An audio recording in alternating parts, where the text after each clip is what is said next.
Hello, and welcome to Precon Decon, the video series where I deconstruct the pre-constructed decks of Magic the Gathering's history. In this video, we're going to continue looking at Mirrodin Besieged. We're going to look at Doom Inevitable, which is a blue and black deck. This one, as you can see from the packaging, is aligned with the Phyrexians, and of course it would be with a name like Doom Inevitable. Anyway, let's start looking at it. So, the foil face rare is a artifact creature, Psychosis Crawler. So 5 mana for an XX, its power and toughness each equal to the number of cards in your hand. Whenever you draw a card, each opponent loses 1 life. So this is pretty straightforward. It is a good creature, and I think it's been reprinted a billion times because it's obviously pretty good in multiplayer formats, which seems to be the only format people care about these days. There is not a lot of card draw in the deck. Which surprised me because this feels like sort of one of the main win conditions. This on this slide is pretty much it. Obviously you draw your 1 for a turn, but there's nothing else really. So the only other real card draw effects we have are 3 oculi. 1 in the blue for a 1/1. When it dies, you draw a card. Okay, this is pretty weak, I think. This could have been 1 blue, and I think that would have been fine. And 2 Phyrexian Rages, which is a really good reprint actually from back in the Invasion block days. I think it was in Apocalypse. But yeah, this is a really good reprint and really nice new art as well. Nice might be the wrong word, but you know what I mean. Yeah, so 2 in the black for a 2/2. When it enters the battlefield, you draw a card and lose 1 life. Would have liked 3 Phyrexian Rages in this, really.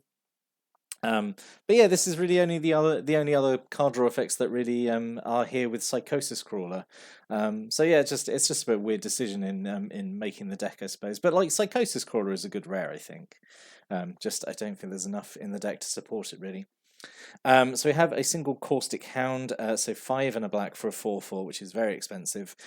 When it dies, every player loses 4 life, which is fine, I guess, but it's maybe it's not fine. I feel like this is very expensive, and it's a symmetrical effect. 4 life is obviously a big chunk, I suppose, but it is symmetrical. It's affecting you as well, and it's not like this deck is super fast aggro to make sure you're kind of ahead of your opponent in life. It's a very kind of slow, sort of grindy blue-black control attrition deck, so I'm not really sure. And it's not like you've got that many effects that care about sacrificing stuff. So it's really out of your control most of the time when this thing dies. I suppose it is a deterrent because people don't want to block and kill it because then no one wants to lose the 4 life anyway. But yeah, this is not a great card, I don't think. 2 Mer Sires, 2 colors for a 1/1. When it dies, you make a 1/1 Mer artifact creature token, which is fine. But again, you don't really have a lot of, as far as I remember, at least in the deck, you don't have that many sort of sacrifice effects. This is okay though. It's a 1/1 that replaces itself. This is okay. If you're going to have this kind of death trigger ability. And then we have 2 Fume Spitters, 1 black mana for a 1/1. You can sacrifice to put a -1/-1 counter on a creature. Yeah, that's pretty good. That is pretty good for a 1-drop. Just to be able to affect the board permanently just by permanently weakening a big creature. Yeah, I think Fume Spitter is pretty good. Single Skin Render. This is really great. 2 and 2 black for 3/3. When it enters the battlefield, put 3 -1/-1 counters on target creature. It has such a huge effect. Can really change the board state by casting it. Just the fact it's a 3/3 for 4, which with no drawback, which at the time was okay for black, and then to come in with a pretty strong. I would say it's even better than a removal effect because obviously you can kill an X3, but the fact they could. The Fume Spitter permanently weaken a really big creature is really good. So yeah, really like Skin Render, really solid card. We have a single Vidalcan Anatomist, 2 and a blue for a 1/2. 2 blue, tap, put a -1/-1 counter on target creature. You can tap or untap that creature. So this is okay. I mean, you're almost certainly doing it on opponent's creatures because I don't think you've really got anything in the deck that benefits from untapping multiple times, really.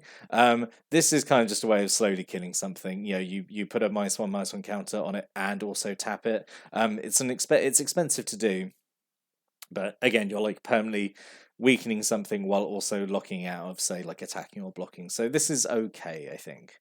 Yeah, it's just the fact, it's a 1/2 for 3, which is not wonderful. And I say that ability is expensive, but it is a good ability, I think. And then 2 Pierce Striders. So this is the Phyrexian alternative to Peace Strider, and is 1,000 times better because it makes an opponent lose life and enters the battlefield. 4 colors for a 3/3. Yeah, that makes an opponent lose 3 life. This is like pretty strong, I think, as an uncommon. Because like 4 colors for a 3/3 is okay anyway. That's Hill Giant stats, and then to have this life loss effect as well. Like in 3 life is not really much to be sniffed at. So yeah, I think this is a pretty good inclusion in the deck, honestly. And then we have some M11 filler, Armored Cancrix and Barony Vampire. These are just vanilla creatures that are just a bit boring. And again, sort of, I know it's like they're obligated to include them, I suppose, but it's frustrating when there's just obviously better cards. But then you're getting a free booster pack in the deck. I suppose you would. These are the 2 easily signed posters. You'd take them out first. So the other rare in the deck is pretty spicy in my opinion. The Bone Horde. So it's 4 colors. It's an equipment, but it is an equipment with the new keyword Living Weapon. And what Living Weapon does, when the equipment enters the battlefield, you make a 0/0 black germ creature token, and then the equipment goes straight onto it. So it's really good. So it's like if an equipment, if you don't have a creature to equip it with, at least you make the token, which then it can gain the equipment. So like these essentially, all these living weapons are essentially creatures themselves anyway, because they come in with a body that they can go on straight away, and it's really nice actually in the So at time of recording, I've sort of said before, but All Will Be One is still quite newish, about sort of 2 weeks, I'd say, at this point, and it's really nice that the Mirror and Resistance have like their equivalent of this. With the 4 Mirrodin equipment, which is not a great keyword in my opinion, because I won't go into it. I don't think it's a great keyword. I think it should have been called something else, just so that it could be used in other sets, and it's not so tied specifically in flavor wise. Anyway. So Bone Horde, what it does, it basically makes a creature a Lurgoyf. Equipped creature is +X/+X, where X is the number of creature cards in all graveyards. Which is a pretty strong effect, and having this effect on a colorless artifact is also really good. Because this just goes into any deck. But yeah, this is a really strong effect, especially if you play like play casual kind of big multiplayer games. Obviously, really strong. I think even if this comes down, it's like a 3/3 or 4/4. It's gonna get bigger. Which is fine as the game goes on. It eventually becomes like too big to deal with, and the fact it equips for only 2 is really good as well. You don't really have like really much evasive creatures that could benefit from this in the deck at all, really. But yeah, this is like a really good equipment. Really happy it's the rare. Actually, I suppose the theme of the deck really is like all these other living weapon equipments, because it uses most of them. So we have a single Flare Husk. This is the most basic one. So this is 1 colorless. For it's a living weapon, and equipped creature gets +1/+1, so it's essentially just a 1/1. But better, because obviously when the germ dies, the equipment falls off, and then you've still got equipment basically. So I would have actually liked to see maybe like 2 or 3 Flare Husks in this deck, honestly, to kind of, I don't know, make the theme a bit coherent, I suppose. And then you have 2 Skin Wings, which is 4 mana. Equipped creature +2/+2 and flying. It has living weapon, so this comes down. It's essentially, it's Windrake stats. And then late game, because equip 6 is huge, but then this makes something evasive by giving it +2/+2 and flying, which is, that equip cost is very expensive, but I think giving +2/+2 and flying is kind of worth it to kind of break a stalemate maybe. But say even if you don't equip it, it's still like a 2/2 for flyer for 4, which is fine. And then a single Strand Walker. So this is essentially Artifact Giant Spider. So 5 colorless, living weapon. Equipped creature has +2/+4 and has reach and equip 4. So yeah, it's Giant Spider, but as an equipment. So really like all these living weapons. Actually, I think they're really really cool, and it's really nice that it continues on to the next set as well. It's like it's not a keyword that's kind of introduced and then completely abandoned, which I hate when they do that. This actually carries through, and we get some pretty notorious ones like Batterskull. Not that those are in any of the decks, but yeah, Living Weapon is, I think, a really fun ability and creates some really fun cards. We have 2 Trigon of Corruptions, 4 colors. Comes in with 3 charge counters on it. You can spend 2 black and tap it to put a charge counter on it, or you can spend 2 colorless, tap, remove a charge counter from it to put a -1/-1 counter on a target creature. Yeah, this is pretty good. Just kind of slow and dirtly, but like it's okay. 2 contagion clasps, 2 colorless when it enters battlefield to put a -1/-1 counter on target creature, and you pay 4 and tap and proliferate. So you choose any number of permanents and/or players with counters on them, and then give them another counter of a kind already there. So in this deck, that's basically just going to be doing not +1/+1, the complete opposite, the -1/-1 counters. Yeah, because it's got nothing with like poison or charge counters really, apart from the Trigon of Corruption. Yeah, this is really just here to keep piling on -1/-1 counters.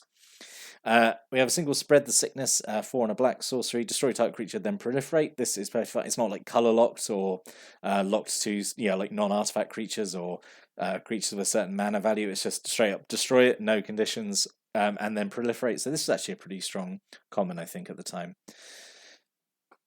And then steady progress. Oh, actually, yeah, there we go. We have another card draw spell, and actually, yeah, we do have a couple here. So there we go. So 2 in a blue for steady progress, instant speed, draw a card, and proliferate. So yeah, this is fine. So at least this then has some synergy with the Psychosis Crawler. A single steel sabotage, a single blue. Choose one, counter an artifact spell, or return target artifact to owner's hand. So during like spoiler season, I was convinced that this card was going to be an absolute like bomb in limited because it deals with there's so many artifacts, right? And it's like, oh, it counters artifact spells or it bounces artifacts, and it was just not the case at all. This was it was not as good. I tried to make it work a little bit, I think, when I went to one of the pre-releases, and it was not as impressive as I thought it would be.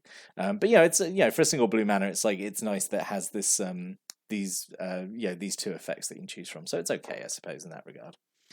And then 2 vivisections. So I lied.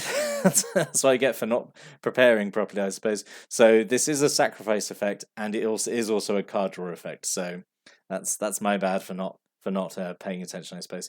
This is still not a great card in my opinion, though. So Vivisection, 3 and a blue, sorcery speed, as additional cost to cast it, sacrifice a creature, and draw 3 cards. So I feel like there's just a lot working against this, I think.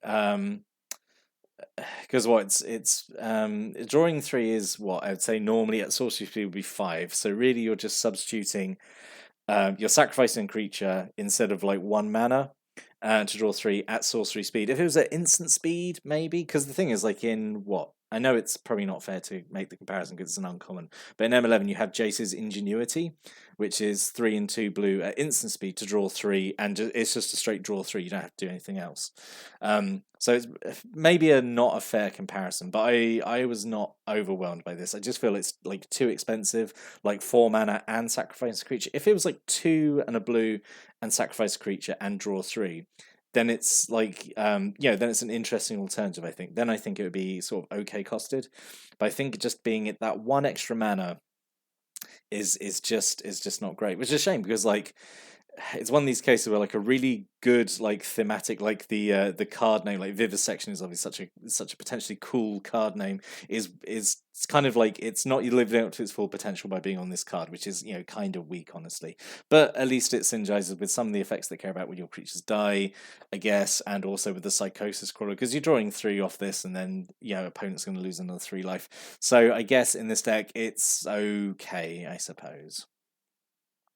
Then a single mind control, 3 and 2 blue just to control enchanted creature. Yep, perfectly fine. Single Doomblade, destroy a non-black creature, and a Disentomb to get a creature card from the grave back to hand. All just one-ofs of these, like, so not really, you can't really rely on them. They're just, again, I feel like they're here to fill space a little bit. And then a single Horrifying Revelation, and this is an okay card, but like the fact there's only one of them just annoys me, because like I just feel like a little cheap card like this, you should have at least 2 of them, because like one on their own just does nothing. Because the thing is, like, it's a discard spell for just a single black mana, which is like pretty strong. It's not like a conditional one where like, oh, they have to discard a creature card or a land card or something. It's just discard a card, and also mills one as well, which, like, for like 1 black mana, I think is okay. Like, discard 1 and mill 1 is okay. But yeah, you just have one of them in the deck, and it just, I don't know. It just feels like a very weird inclusion. And then 13 island and 12 swamps. So quite, 25 land, which is quite a bit, I think. So what could have been? I do think there's like some not great selections in this deck, really. I would have liked Mortarpod, because it's the only living weapon not included, and which is a shame because I think it's one of the better ones. Um, it's a living weapon. It becomes a 0/1, and you can sacrifice the creature to deal 1 damage to a creature or player. So this kind of plays in the fact like you've got the Merciers, which I guess would benefit from this. You stick it on a Mercier, you sacrifice it, does 1 damage, makes a token, you equip it to the token, sacrifice it. Yeah, just I think that would have been an okay choice. The alternate rare maybe. So Psychosis Core I think is okay. God, what was the other rare? Bone Horde. I would have kept Bone Horde. Psychosis Crawler, I think, is okay, but I would have just gone Black Sun Zenith. This would have been a really strong rare. Just put X -1/-1 counters on everything, and you shuffle Black Sun Zenith into its owner's library. Because I guess Psychosis Crawler is okay. But I would have Black Sun Zenith would have been really cool. Just really tied into this whole that this is kind of a really grindy, mean blue-black control deck, I suppose. And Gruesome Encore as well, because you're kind of trying to kill a lot of creatures, so this gets a creature back under your control for a turn. So it's kind of, it's like Rise from the Grave just for a turn, which is alright. And then it gets exiled, so it's kind of like you're unearthing it. So like that could have been okay. But in summary, really, I'm not fond of it. It just feels like a worse version of Dead Spread from the previous set.